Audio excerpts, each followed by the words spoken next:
मीमांसा दर्शन पहला अध्याय दूसरा पाद। शब्द शब्दार्थ और उसके संबंध को नित्य करते हुए वेद स्वतः प्रमाण बतलाई। अब कर्म के ठीक ठीक अर्थ न देने वाले वाक्यों के संबंध में कहते हैं। पहला सूत्र, वेद के कर्म का बोधक होने से जिनसे अर्थबोध नहीं होता वे अर्थहीन कर्म है, वह अर्थात अप्रमाण कहे जाते हैं। व्याख्या, कुछ ऐसे वाक्य वेदों में आते हैं कि जिनके अर्थ ही नहीं है, अतः ये दोष होने से प्राणी के लिए उपादेय नहीं, क्योंकि उसमें कर्तव्य का उद्बोधन किया ही नहीं गया। अतः अप्रमाण है, क्योंकि जिसमें वस्तु प्रयोग विधि नहीं और वस्तु स्मरण मात्र बतलाई है, वह सिद्धार्थ कहलाते हैं, ना कि अनर्थ वाक्य समूह। दूसरा और तीसरा सूत्र और भी कथन करते हैं। सिद्धार्थ बोधक ज्ञान वाक्य से प्रवृत्ति निवृत्ति रूप कोई फल भी नहीं निकल सकता, अतः अप्रमाण है। व्याख्या, जिन वाक्यों से पुरुष प्रवृत्ति और निवृत्ति का ज्ञान प्राप्त करे वही प्रमाण है। सिद्धार्थ वाक्यों में यह कुछ नहीं होता। और भी हेतु है। चौथा सूत्र, अर्थ रहित होने से सिद्धार्थ बोधक वाक्य अप्रमाण है। व्याख्या, वेदों में जो वचन है उनका कुछ भी अर्थ नहीं जब तक उनका विधान ना बतलाया गया हो। केवल उपदेश से लाभ नहीं जब तक कि क्रिया करने की विधि ना बतलाई जाए।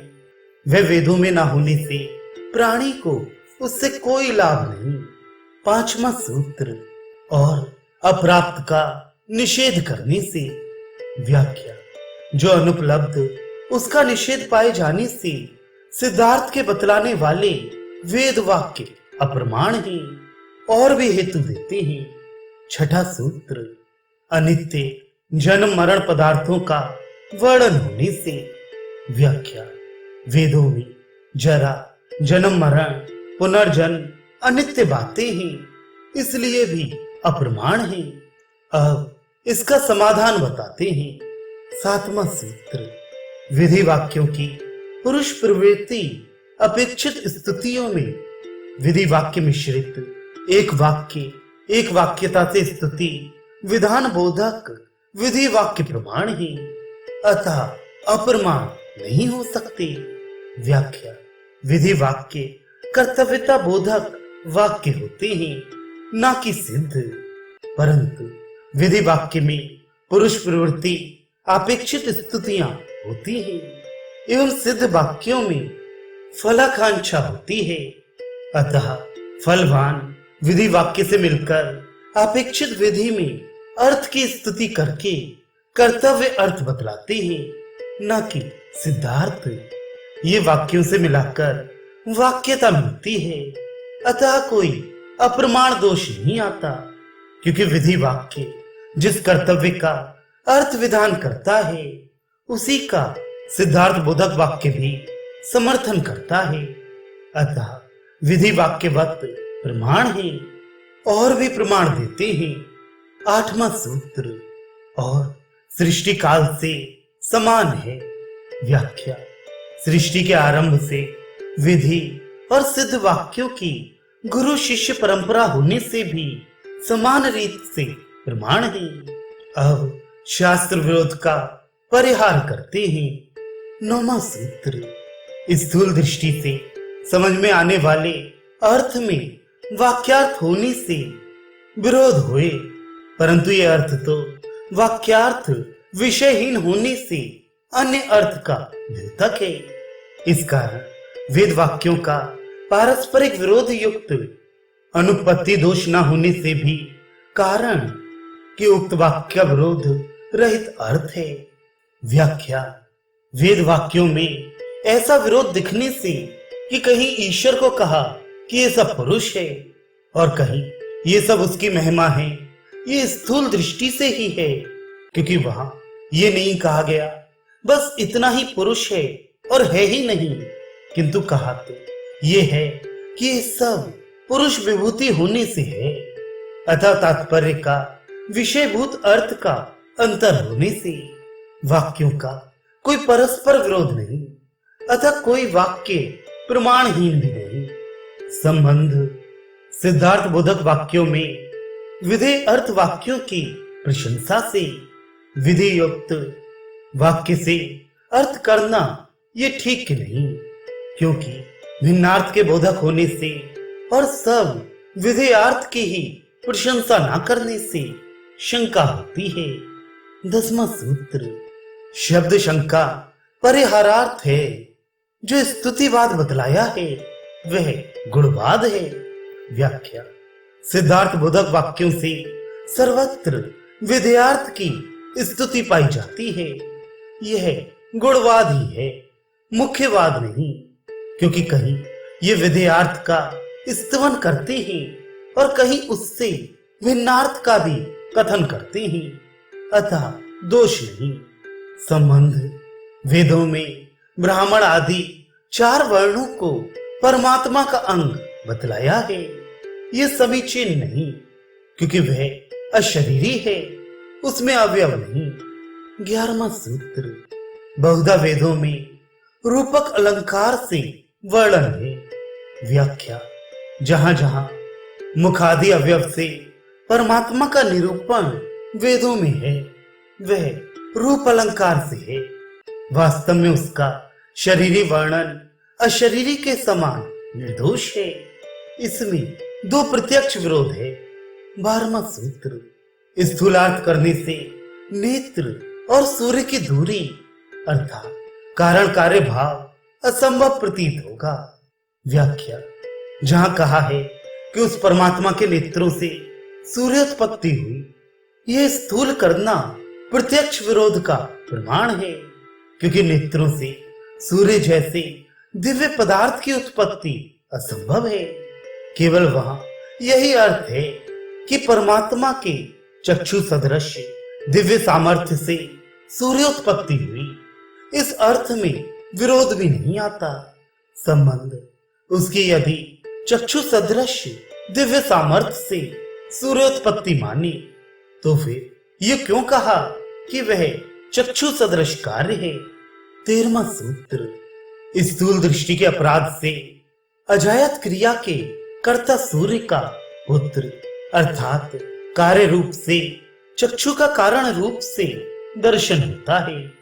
व्याख्या चक्षु और सूर्य परस्पर पिता पुत्र अथवा चक्षु सूर्य का कारण अथवा सूर्य चक्षु का कार्य नहीं है, किंतु परमात्मा सूर्य पिता है और केवल स्थूल दृष्टि से सूर्य चक्षु का कार्य प्रतीत होता है।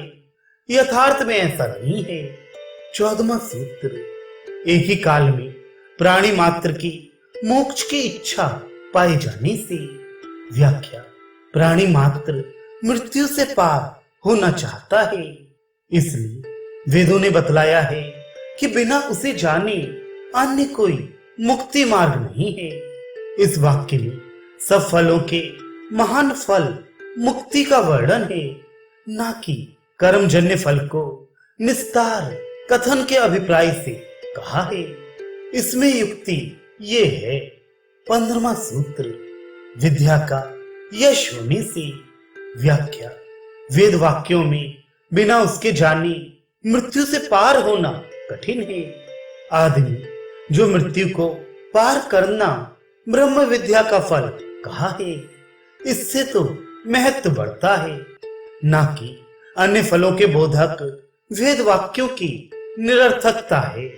अर्थात जिस जिस कर्म का जो फल वेद वाक्य बतलाता है वह अवश्य कर्तव्य कर्म है और उसका फल भी है, परंतु मोक्ष प्राप्ति ब्रह्म विद्या से ही होती है, जो वेदों में ही बतलाई है। अतः कर्म करो। ऋषि किसी वर्ण विशेष को मोक्ष का विद्याधिकार है अथवा सबको।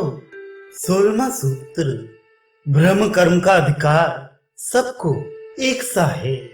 व्याख्या मृत्यु से सब छूटना चाहते हैं, उसका उपाय एक ब्रह्म विद्या ही है।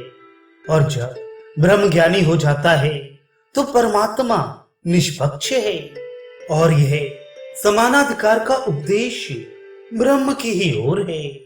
उसका समान भाव से सबको अधिकार कहा गया है। संबंध ब्रह्म विद्या द्वारा मृत्यु से छुटकारा नहीं, किंतु वेदोक्त कर्म करने से ही होता है। 17वां सूत्र, फल विशेष की कर्म से सिद्धि होने से मृत्यु से छुटकारा नहीं, उनके कर्मों का विशेष फल है, वह लोकवत है। सांसारिक कर्म जन्य फल समान बदलने वाला है। व्याख्या, सांसारिक कर्म परिणामी अर्थात बदलने वाली ही, इसी भांति वैदिक कर्म फल भी परछिन्न है। इन दोनों में भेद ये है कि सांसारिक कर्म फल स्थायी नहीं और वैदिक कर्म चिरकाल ठहरे रहते हैं। 18वां सूत्र, 5वें और 6वें सूत्र में अंत के दोनों पूर्व पक्षों का समाधान किया गया है, उसी प्रकार समझना चाहिए। व्याख्या, जैसे छठे सूत्र का समाधान पूर्व पाद के 31वें सूत्र में किया है, वैसे 5वें सूत्र का समाधान यह है कि परमात्मा की मूर्ति किसी भी प्रमाण से सिद्ध नहीं होती, परंतु चेतनता रूप धर्म की तुल्य योग्यता से जैसे जीव का शरीर अल्पज्ञों ने माना है, उसी प्रकार ईश्वर की मूर्ति कल्पना भी कर ली है। अन्यथा वेद ईश्वर की प्रतिमा नहीं मानते। संबंध अति स्पष्ट अर्थबोधक सिद्धार्थ वेद वाक्यों को प्रमाणिक मानने के हेतु कहते हैं। 19वां सूत्र, पूर्व पक्ष प्रतिपादक है। स्पष्ट अर्थ वाले वाक्यों में सिद्धार्थ बोधक विधि की क्रिया होती है, क्योंकि उनका भी अपूर्व ही अर्थ विधि वाक्य समान है। यदि उन्हें केवल सिद्धार्थ बोधक मात्र ही मानेंगे तो वह अप्रमाण हो जाएंगे। व्याख्या, यजुर्वेद के एक मंत्र में कि वे परमात्मा अग्नि, सूर्य, वायु, चंद्रमा, शुक्र, ब्रह्म, आप और प्रजापति है, उसी की उपासना करो, ये वाक्य तो हो गए, परंतु इसकी विधि कल्पना किए बिना अपूर्व अर्थ का लाभ कैसे होगा? अर्थात विधि कल्पना अवश्य होनी चाहिए। और यदि वाक्यों का लाभ नहीं लेना है, केवल कथन मात्र ही मान ले, तो वह निरर्थक अप्रमाण हो जाएंगे। परंतु बुद्धिपूर्वक कहे गए वाक्य निरर्थक और अप्रमाण नहीं कहा जा सकते, अतः विधि कल्पना होनी ही चाहिए। अब सिद्धांत संबंधी आशंका करते हैं। 20वां सूत्र, यह कथन सांसारिक कथन के समान है, इसलिए विधि कल्पना व्यर्थ है यदि निश्चय पूर्वक नहीं।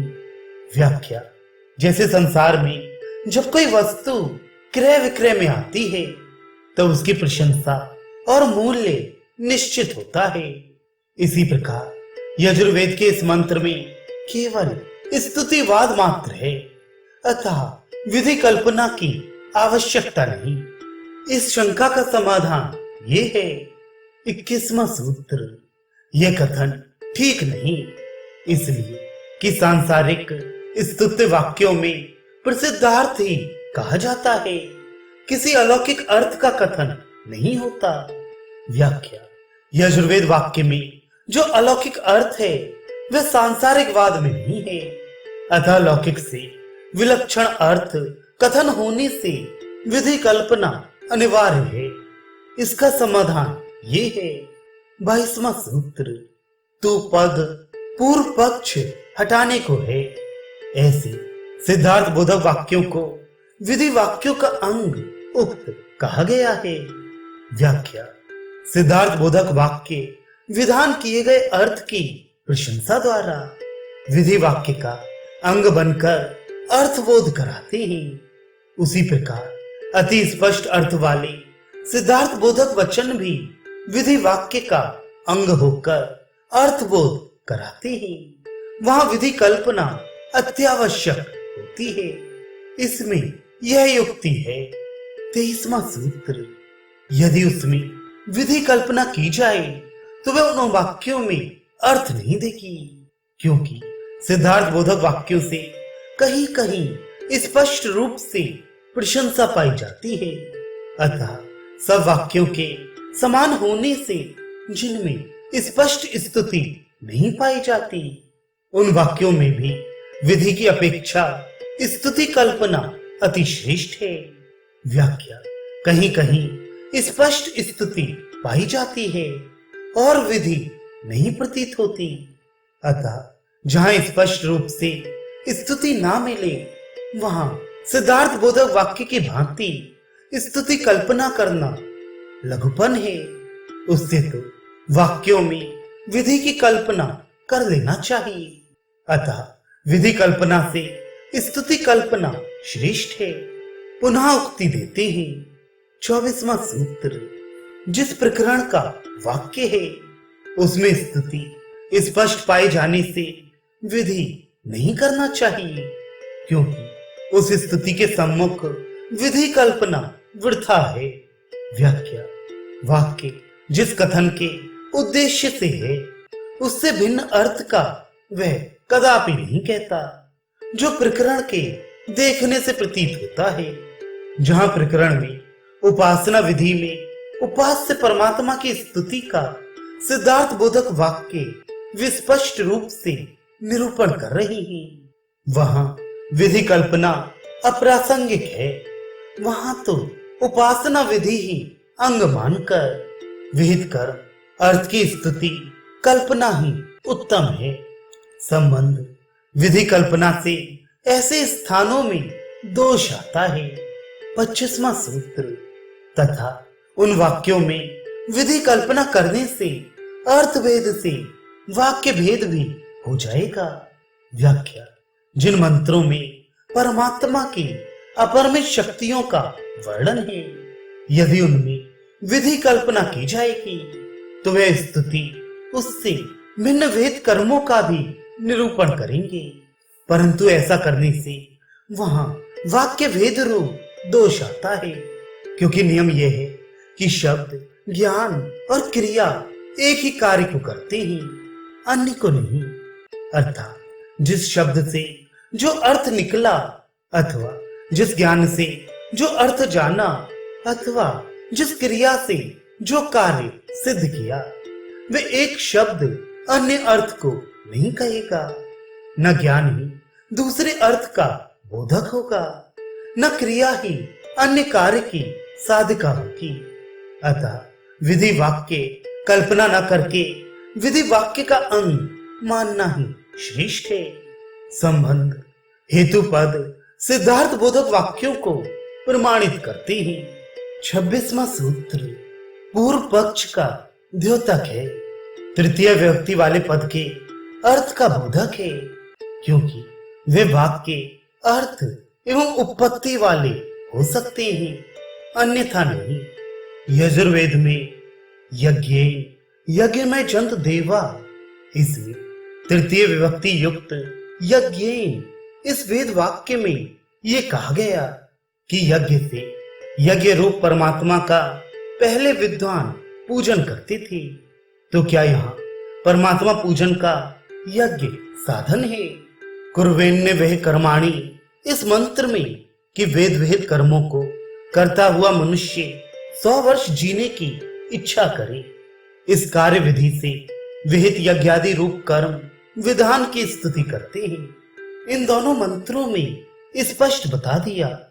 एक मंत्र यज्ञ रूप परमात्मा के पूजन का साधन यज्ञ है, यह मानता है, और यह हेतुक अर्थ संपूर्ण वाक्य के अर्थ को सार्थक बनाता है। परंतु दूसरे में केवल वेद विहित कर्मों के करने का आदेश मात्र किया, वहां कोई विधि नहीं। यज्ञ अर्थात परमात्मा के पूजन का साधन है, ये विधि वाक्य है और विषय एवं प्रकरण अनुकूल है। दूसरा मंत्र उसी कर्म को 100 वर्ष तक करने का आदेश करता है, परंतु साधन विधि उसमें नहीं बतलाई। इसलिए मंत्र का प्रकरण के अनुकूल ही अर्थ किया जाना चाहिए। संबंध इसका समाधान करते हैं।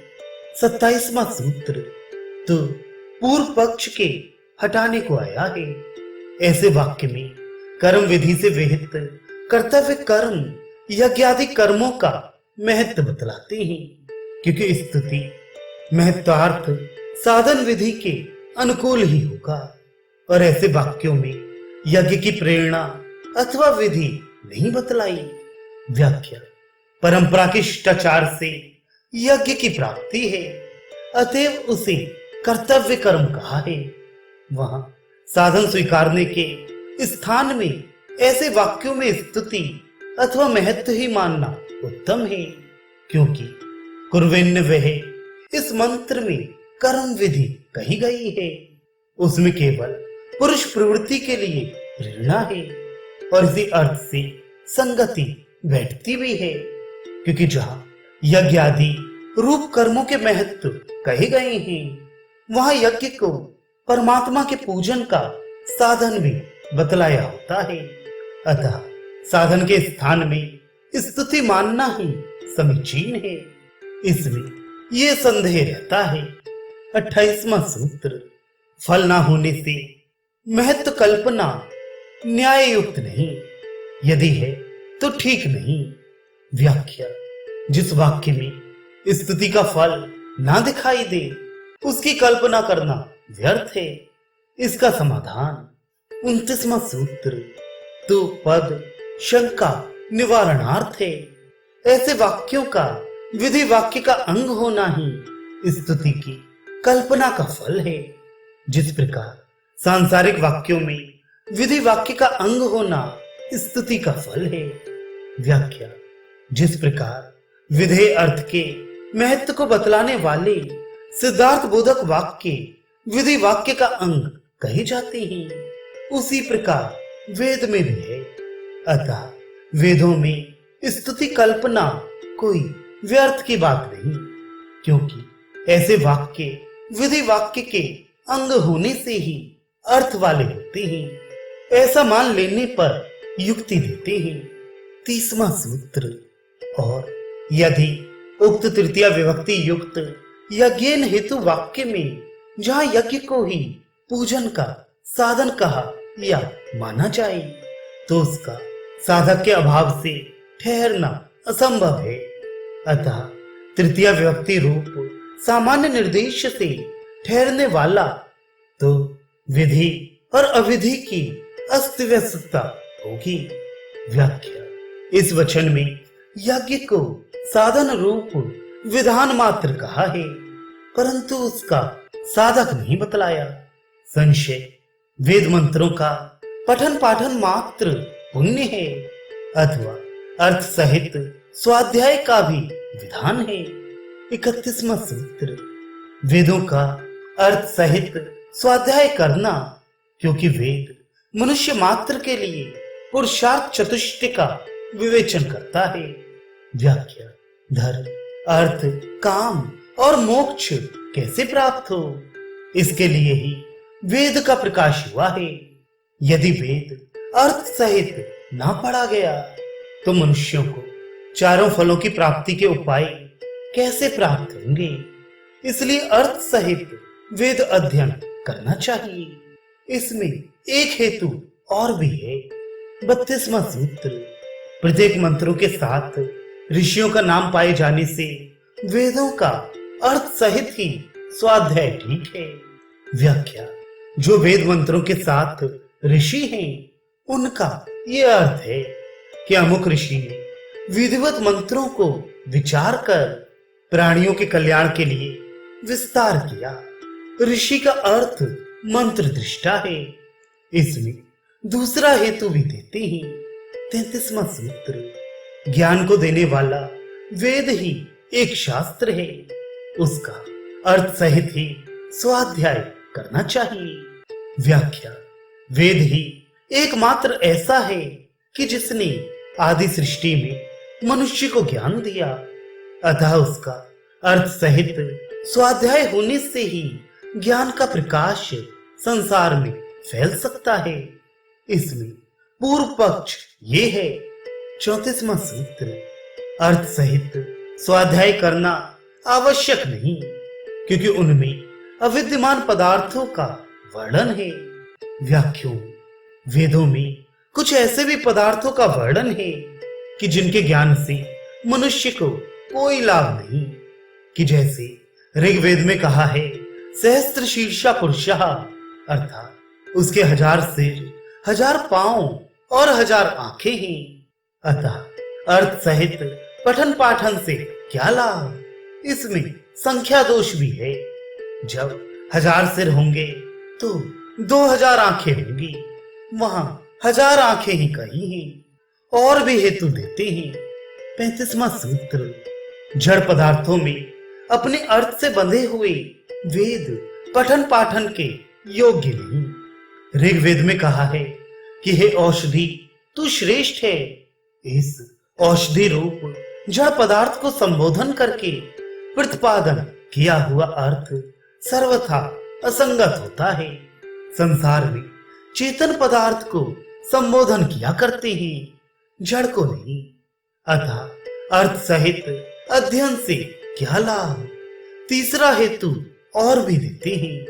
36वां सूत्र, परस्पर विरोध अर्थ का कथन करने से भी वेद का अर्थ सहित पठन पाठन ठीक नहीं। व्याख्या, एक मंत्र में कहा है अदिति ही ध्यो है और वही अंतरिक्ष है। इसमें परस्पर विरोध मिलता है, क्योंकि ध्यो ही अंतरिक्ष है।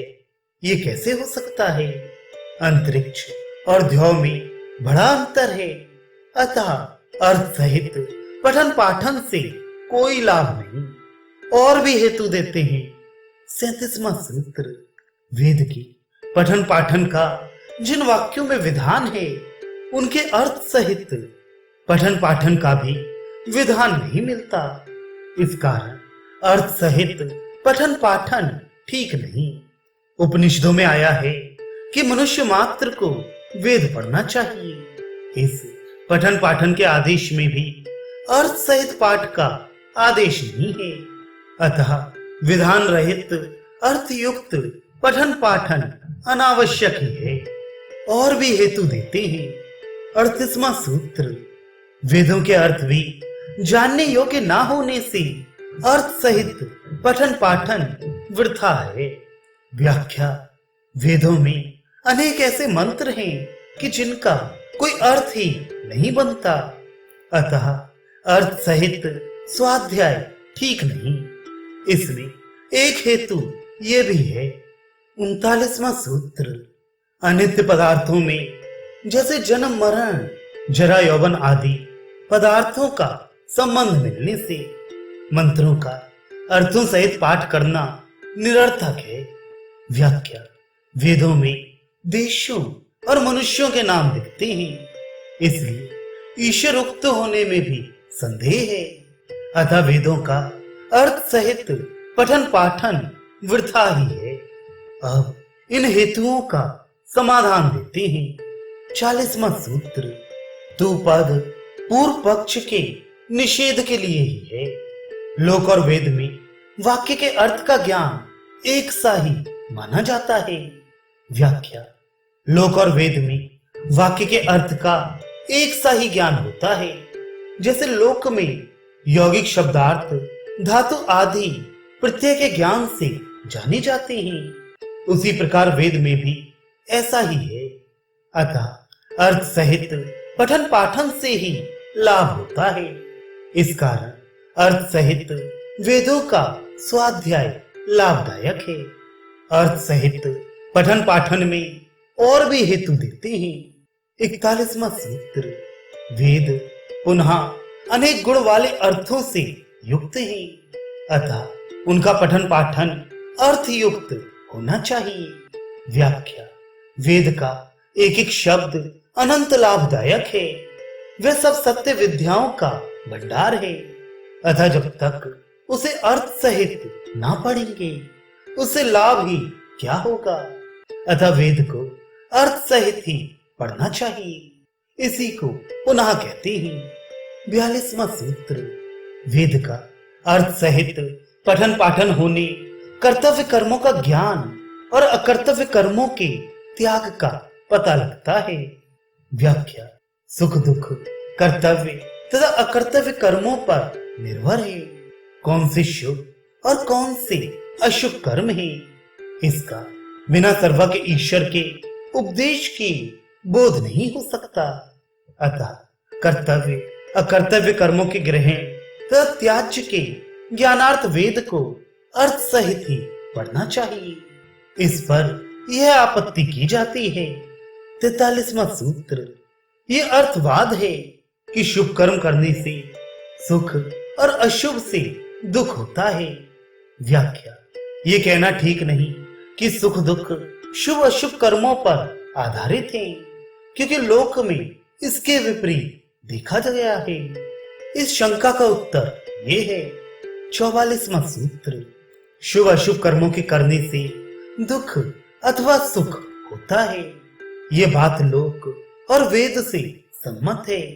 अतः यह बात उत्तम होने से ग्रहण करने योग्य है। व्याख्या।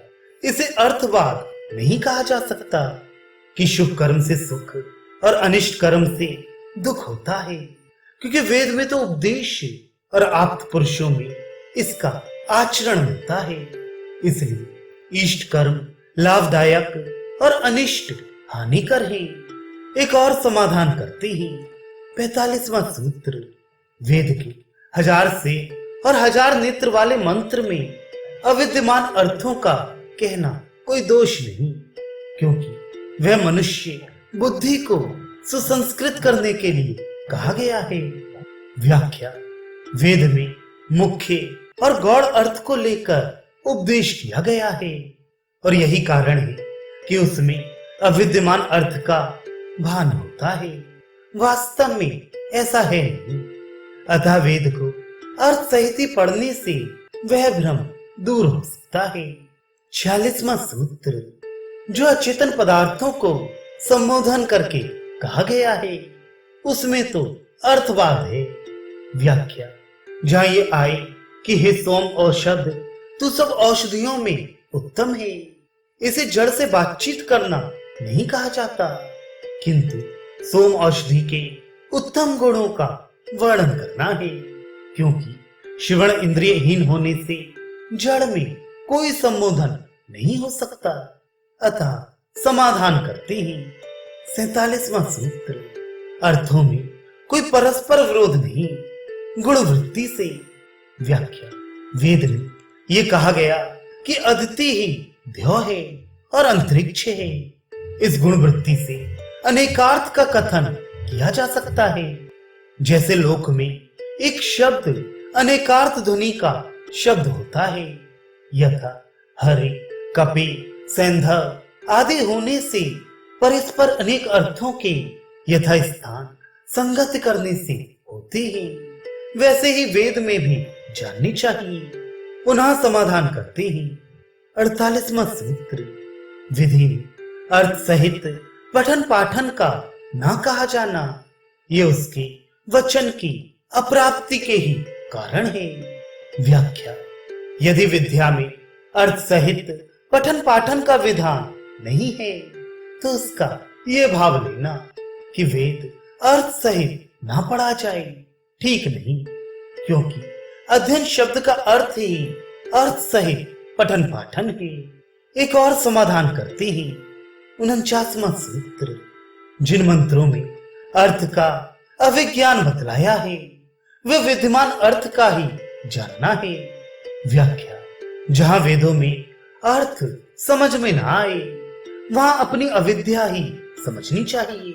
मंत्रों का कोई दोष नहीं, क्योंकि उनके अर्थ हो सकते हैं और उनके अर्थ बुद्धिपूर्वक है। पुनः समाधान करते हैं। 50वां सूत्र। जन्म मरण वाले विषय वेद में है, इसका समाधान पीछे और भी कह दिया है। व्याख्या।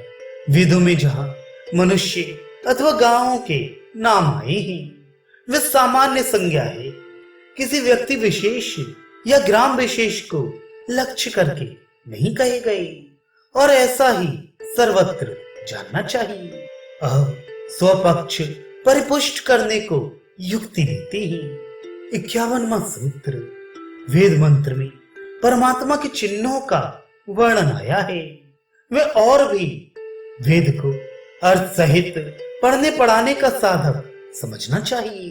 व्याख्या यजुर्वेद में बतलाया है कि वे कभी कथन नहीं करता तथा एक ही है, इसमें अकंपन और एक ही है, ये दो विशेषण परमात्मा के लिए होने से बिना अर्थ सहित वेद कैसे जाने जा सकते हैं और उनके अज्ञान से विशेष्य का भी ज्ञान नहीं हो सकता।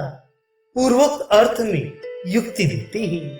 52वां सूत्र तर्क से भी ऋग्वेद में कहा गया है कि वह परमात्मा प्राणदाता और पिता है। प्रश्न ये है कि जो प्राणदाता नहीं वह पिता भी नहीं हो सकता। अब इसका स्पष्ट कार्य बिना तर्क के नहीं हो सकता, अतः वेदों को अर्थ सहित ही पढ़ना चाहिए। पुनः और भी युक्ति देते हैं।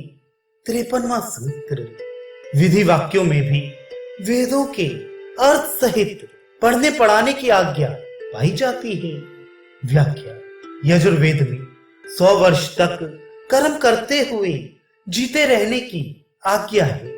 ये ज्ञान तब तक ना हो सकेगा कि जब तक अर्थ सहित विधि विधान युक्त कर्मानुष्ठान न किया जाएगा, परंतु यह सब वेद के अर्थ सहित पठन पाठन से ही जाना जा सकता है। अन्य किसी